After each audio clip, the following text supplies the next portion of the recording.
ইনশিকাক সাক্কা মানেই ফেটে যাওয়া। ইজাজ সামান সাক্ষাৎ, আকাশ যখন ফেটে যাবে, আকাশ ফেটে দরজা দরজা হয়ে যাবে। আবার আকাশ ফেটে বড় ধরনের পাকা সৃষ্টি হবে, তার দ্বারা বিরাট মেঘ বের হবে, মেঘের মধ্যে ফেরেশতা আসবে। এইভাবে প্রথম পর্যায়ে মেঘ, আকাশ ফেটে মেঘ বের হবে, তার মধ্যে ফেরেশতারা যারা পৃথিবীতে নামবে, তারা হাসরের ময়দানে যত প্রাণী তত তাদের সংখ্যা হবে। দ্বিতীয়বার নামবে প্রথমবারের দ্বিগুণ, তৃতীয়বারে নামবে দ্বিতীয়বারের দ্বিগুণ, তাহলে 1 গুণ 2 গুণ 3 গুণ আর হলো 4 গুণ, 7 গুণ ফেরেশতা হাসরের ময়দানে যত প্রাণী তার 7 গুণ ফেরেশতা নামবে। এবং তৃতীয়বারে এই ফেরেশতাদের মধ্যে আল্লাহ আসবেন, তখন 8 জন ফেরেশতা আল্লাহর আরশ বহন করে নিয়ে আসবে। এগুলো সব সরাসরি কোরআনে বলা আছে। ইদাস সামাউন সাক্কাত, আউযু বিল্লাহি মিনাশ শাইতানির রাজিম, বিসমিল্লাহির রহমানির রহিম। অভিশপ্ত শয়তান থেকে আল্লাহর আশ্রয় কামনা করছি, রহমান রহিম আল্লাহর নামে শুরু করছি। আকাশ যখন ফেটে যাবে, তা আকাশ ফেটে যাওয়ার 2টা ধরন। এক হলো যে আকাশ অফুতিয়াতিস সামাউ ফাকানাত আবওয়াবা, আকাশকে খুলে দেওয়া হবে, আকাশ দরজা দরজা হয়ে যাবে, এই হলো এক। আর 2 নম্বর হলো আকাশ বড় রকমের ফেটে যাবে, তার থেকে মেঘ বের হবে, মেঘের মধ্যে ফেরেশতা নামবে। ও আযনাত লি রাব্বিহা হুক্কাত, আযনা মানে নরম হওয়া, সে আদেশ পালন করবে তার রবের, বা হুক্কাত, এবং এটার জন্যই সে যোগ্য, এটাই তার কর্ম, এটার জন্যই সে যোগ্য। সে রবের আদেশ পালন করবে। রব বলবে যে তুমি ফেটে যাও, তখন সে ফেটে যাবে। সে বলবে যে দরজা দরজা হয়ে যাও, তখন দরজা দরজা হয়ে যাবে।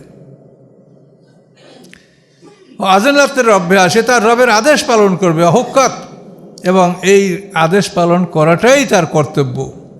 ওয়াইজাল আরদ মুদ্দাত, এবং যখন পৃথিবীকে সম্প্রসারণ করা হবে, আদম থেকে কিয়ামত পর্যন্ত এইটুকু পৃথিবীকে মানুষগুলো ধরবে। আমরা তো একদল পরীক্ষা দিচ্ছি বাইর হচ্ছি, পরীক্ষা দিচ্ছি বাইর হচ্ছি, এভাবে আমরা এই জায়গাটা পরীক্ষার হল, তো পরীক্ষা দিয়ে দিয়ে আমরা ব্যাসকে ব্যাস বাইর হচ্ছি, আবার ঢুকছি বাইর হচ্ছি। তো এখন একসঙ্গে যখন সব আমরা ফল গ্রহণ করা যে একত্রিত হব, তখন কি এইটা মানুষগুলো ধরবে? এই জন্য আল্লাহ বলছেন ওয়াইজাল আরদ মুদ্দাত, যখন এই পৃথিবীটাকে সম্প্রসারণ করা হবে। ও আলকাত মাফিহা ওয়া তাখাল্লাত, এবং এই পৃথিবীর মধ্যে যা আছে এটা সব সে ঢেলে দেবে এবং সে খালি হয়ে যাবে। এই পৃথিবী সংরক্ষণকারী, পৃথিবীতে সমস্ত প্রাণীগুলি তার পেটের মধ্যে সংরক্ষণ করে রেখেছে। মানুষ, গরু, জীব, জানোয়ার সবই মাটিতে সংরক্ষণ করে রেখেছে, কিন্তু ঠিক হিসাব মতো রেখেছে, হিসাব মতো সে বাইর করে দেবে। আমরা যদি মাটিতে খেয়ে ফেলছি, কিন্তু এখানে আল্লাহ কি বলেন যে ওখানে হেফাজতে আসে, ওই পৃথিবী সব তার আমানত বের করে সে খালি হয়ে যাবে।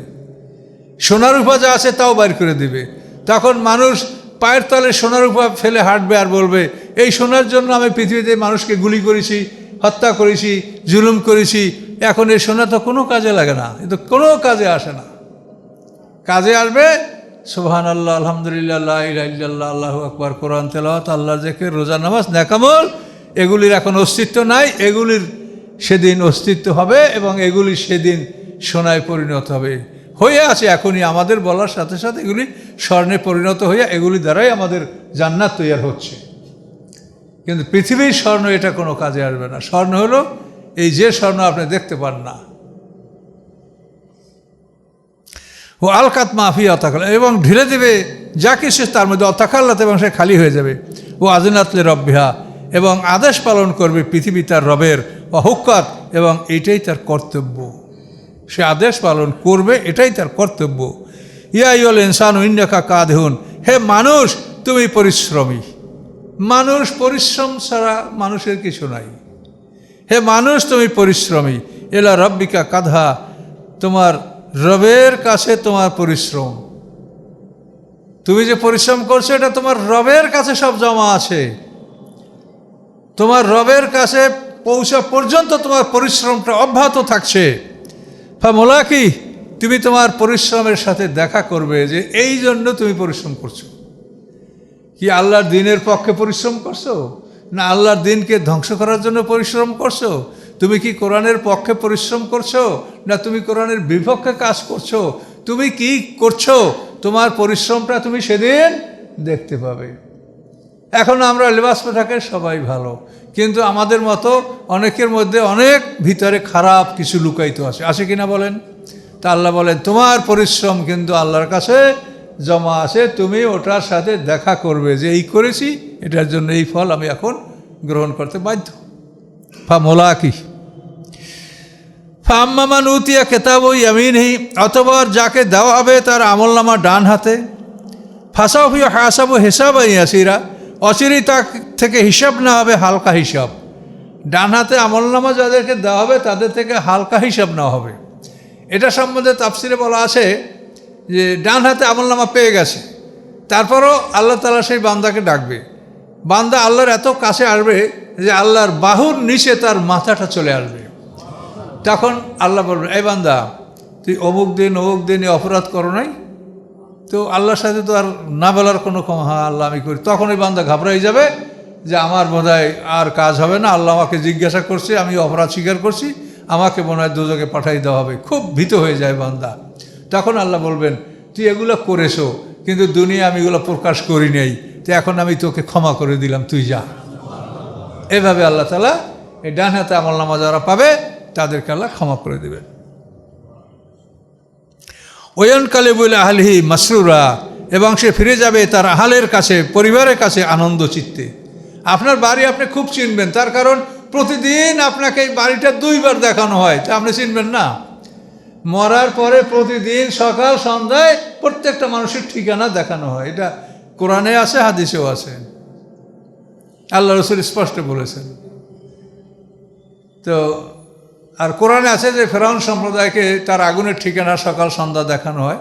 ওই হাতের তাফসিরে আল্লাহ রাসূলের হাদিস আছে যে প্রত্যেকটা মানুষকে সকাল সন্ধ্যা তার আমল, তার ঠিকানা দেখানো হয়। তা আপনি দৈনিক যদি নিজের বাড়ি দেখেন, সেই বাড়ি চিনতে আর কোনো সমস্যা হবে? এই জন্য বিচারের পরে প্রত্যেকটা মানুষ জান্নাতে তার নিজের বাড়ি চিনবে এবং নিজ বাড়িতে প্রবেশ করবে, এবং তার আহাল, তার স্ত্রী, খাদেম তারা ওখানে আছে, তাদেরকেও সে চিনবে। মাসরুরা মানে আনন্দ চিত্তে। ওয়াম্মা মান উতিয়া কিতাবে ওরাজাহরি, এবং যাকে দেওয়া হবে তার আমলনামা পিঠের পিছন থেকে। এই হাতটাকে এভাবে সামনে থাকবে না, এটাকে পিঠ ফেরে পিছের দিক থেকে হাতটা বের করে ওই বাম হাতে পিছন দিক থেকে আমলনামাটা দেওয়া হবে। কি এক ভয়ঙ্কর দৃশ্য দেখেন। ওরাজাহরি মানে পিঠের পিছন থেকে আমলনামা দেওয়া হবে। ফাসাফা ইয়াদু সুবুরা, সে ডাকবে ধ্বংস, সে বলবে যে আল্লাহ আমাকে ধ্বংস করে দেন, আমাকে মেরে ফেলেন, আমাকে শেষ করে দেন। এভাবে সে ধ্বংস ডাকবে, কিন্তু আর সে ধ্বংস হবে না। তার 2টা মরণ ইতিপূর্বে শেষ হয়ে গেছে, এখন আর তার ধ্বংস হবে না। মানুষের জীবনের শুরু হয় মৃত্যু থেকে এবং জীবনের শেষ হলো জীবন থেকে।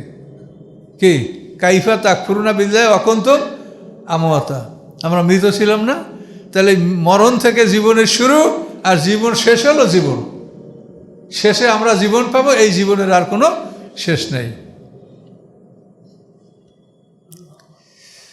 ফাসাফা ইয়াদু সুবুরা ওয়াসলা সাইরা, এবং সে প্রবেশ করবে জ্বলন্ত আগুনের মধ্যে।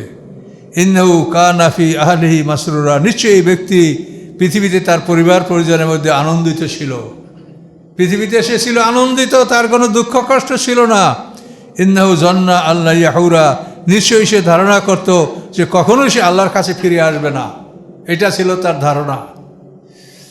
বালা হ্যাঁ, ইন্না রাব্বাহু কানা বিহি বাসীরা, নিশ্চয়ই তার রব তাকে দেখতেছিলেন।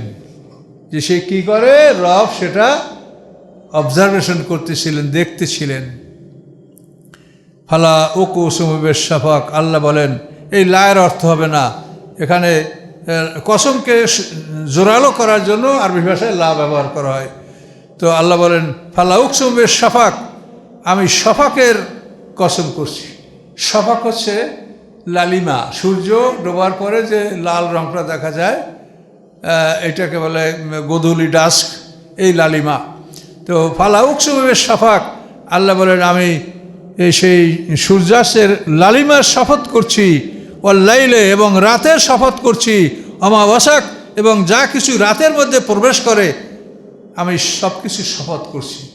রাতের মধ্যে প্রবেশ করা বলতে চন্দ্র, গ্রহ, নক্ষত্র সব, তারপরে নকচার্নাল বডিজ, রাত্রে যে সমস্ত প্রাণীরা চলাচল করে এরা রাতে প্রবেশ করে, এগুলি সব কিছুর কসম আল্লাহ করছেন।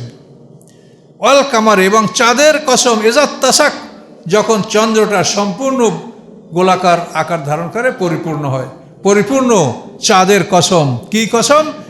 লাতারকাবুন্না তাবাকান আন তাবাক, নিশ্চয়ই তোমরা একটা স্তর থেকে একটা স্তরে অবতরণ করবে, একটা স্তর থেকে আরেকটা স্তরে আরোহণ করবে।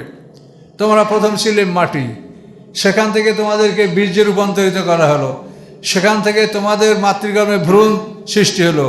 এই ভ্রূণটা 40 দিন পর্যন্ত পানি আকারে ছিল, 40 দিন পরে জমাট রক্ত হলো, তারপরে দ্বিতীয় 40 দিনে এক টুকরা গোশত হলো, দেখেন বদলি। তারপরে দ্বিতীয় 40 দিনে ওই গোশতটা একটা হাড্ডির অবকাঠামো সৃষ্টি হলো, তার মধ্যে প্রাণ ঢুকলো। এবার আস্তে আস্তে তোমার দেহটা বাড়লো, তুমি মাতৃগর্ভ থেকে পৃথিবীতে আসলে, তুমি ছোট ছিলে, তার থেকে তুমি হামাগুড়ি দিতে শিখলে, দাঁড়াতে শিখলে, হাঁটতে শিখলে, বড় হলে শেষ পর্যন্ত তুমি কবর পর্যন্ত তোমার বদলি হতে হতেই গেল। কি এই বদলিটা ঠেকাইতে পারেন কেউ? দাড়িতে যতই কলম দেন, পরের দিন দেখবেন যে এইখানটা দেখা যাচ্ছে যে আসলে পাকছে। কি তাহলে এর সাথে কোনো বুদ্ধিতে পারা যাবে? আল্লাহ বলেন যে তোমার যে পরিবর্তনটা আমি ঘটাবো, হ্যাঁ, তোমার চোখ নষ্ট হবে, দাঁত নষ্ট হবে, তোমার শক্তি নষ্ট হবে, আস্তে আস্তে তোমার আমি পরিবর্তনটা ঘটাবো। এটা কিন্তু একটা বিরাট আলোচনা। আমার এটা ইউটিউবে দেখবেন, এটা খুব বড় আলোচনা আছে এই লাতারকাবুন্না তাবাকান আন তাবাকের উপরে। তা এখন সংক্ষেপে কথাটা বুঝে নেন যে এই যে পরিবর্তনটা মানুষের আসছে, এইটা কোনো অর্থ সম্পদ শক্তি দিয়া এটা কেউ ঠেকাতে পারে বলেন? তাহলে আল্লাহ বলেন, তো দেখো তুমি তোমাকে নিয়ন্ত্রণ করতে পারো না, তুমি পৃথিবী নিয়ন্ত্রণ করতে চাও আমার কাজ, এটা তুমি নিয়ন্ত্রণ করতে চেও না। আমি যা বলছি আমার আইন দ্বারা তুমি এটা চালাও, তুমিও ভালো থাকবে, পৃথিবীটাও ভালো থাকবে। কিন্তু আমরা সেটা মানছি না, না মানার কারণে বড় কঠিন শাস্তি আমাদেরকে ভোগ করতে হবে। এর কি জবাব আপনি দেবেন যে তুমি তোমার নিজেকে নিয়ন্ত্রণ করতে পারো না, তুমি আমার সৃষ্টি পৃথিবী, এটাকে তুমি কি করে নিয়ন্ত্রণ করবে? তুমি এটার পিছনে কেন ক্ষমতা দেখাচ্ছ? আমার কথা শোনো, ওটা সৃষ্টিকর্তা আমি, আমাকে মানো।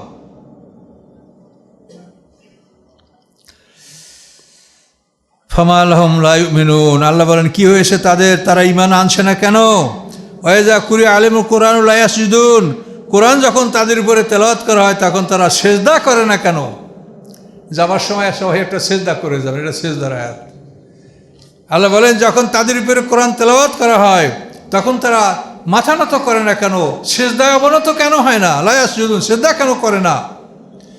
বালিল্লাযিনা কাফারু ইউকাযযিবুন, বরং যারা কাফের তারা আল্লাহর এই বাণীকে অসত্য বলে, তারা এটাকে মিথ্যা বলে, মিথ্যা সাব্যস্ত করে। আল্লাহু আ'লাম বিমা ইউউন, আল্লাহ ভালো জানেন যা তারা সংরক্ষণ করে, তাদের হৃদয়ের মধ্যে যেটা তারা সংরক্ষণ করছে, যেটা তারা যত্ন করে অন্তরের মধ্যে রাখছে, আল্লাহ সেটা ভালো জানে। তাহলে কি হবে? ফাবাশশিরহুম বিআযাবিন আলীম, তাদেরকে আপনি বেদনাদায়ক শাস্তির সুসংবাদ দিন। ইল্লাল্লাযিনা আমানু ওয়া আমিলুস সালিহাত, কিন্তু ব্যতিক্রম তারা যারা ঈমান এনেছে এবং সৎকর্ম সম্পাদন করেছে, তাদের জন্য ব্যতিক্রম, তাদের জন্য দোজখের সুসংবাদ নাই, বরং কি আছে? আজরুন গায়রু মামনুন, তাদের জন্য আছে পুরস্কার গায়রু মামনুন, যা অফুরন্ত, যা কোনো দিন বন্ধ হবে না, কোনো দিন শেষ হবে না। আমানতু বিল্লাহ, এই দুইটা সূরা আমরা শেষ করলাম ইনশাআল্লাহ।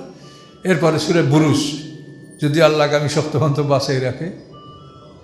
সমস্যা আছে তো এই জন্য আমরা একটু তাড়াতাড়ি পার হয়ে যাই, দেখি কত আগাতে পারি। আচ্ছা, তাহলে একটা সেজদা যাওয়ার সে দিন, এখনই দিচ্ছেন? তাহলে দেন, সেজদা দিতে যাই গেছে সবাই, আমি সেজদাটা করে নিই।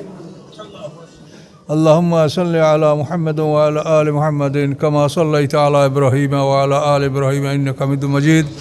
اللهم بارك على محمد وعلى آل محمد كما باركت على إبراهيم وعلى آل إبراهيم إنك حميد مجيد. اللهم آمين. ربنا ظلمنا أنفسنا وإن لم تغفر لنا وترحمنا لنكونن من الخاسرين. ربنا لا تزغ قلوبنا بعد إذ هديتنا وهب لنا من لدنك رحمة إنك أنت الوهاب.